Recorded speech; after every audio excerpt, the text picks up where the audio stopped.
prayer. And did you know that Jesus taught us how to pray when he gave us the Lord's Prayer? And Jesus prayed a lot when he was alive. He prayed for his disciples, that they would be protected and that they would work together to share the gospel. Jesus prayed to God for help a lot when he was really tired sometimes. Do you ever get so tired and then you are really kind of a little cranky? Jesus knew those were times he needed to go and pray. Jesus prayed when he was scared or sad. And that's a good thing for us to remember, that it's important to pray when we feel things, and that God will help us through that. I know God always helps me if I'm scared or sad, and I pray, God helps me feel better. And did you know that when Jesus was dying on the cross, he even prayed, and he asked God to forgive the people who hurt him? That is so amazing. God, he wanted to forgive even the people who hung him on the cross. And so we can pray to God anytime we want for any reason.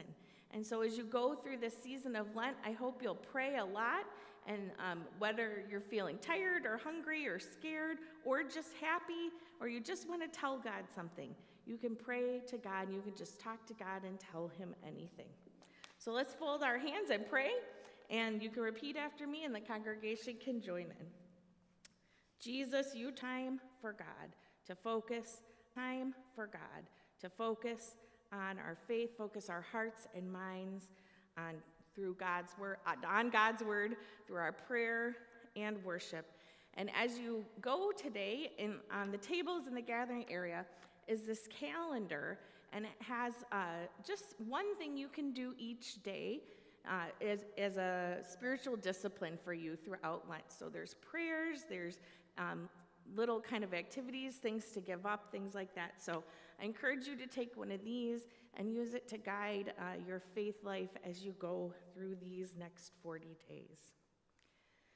During Lent, we turn our feet, our eyes, our minds towards the cross as we prepare to go once again with Jesus to face his death and to see that where God is, life triumphs.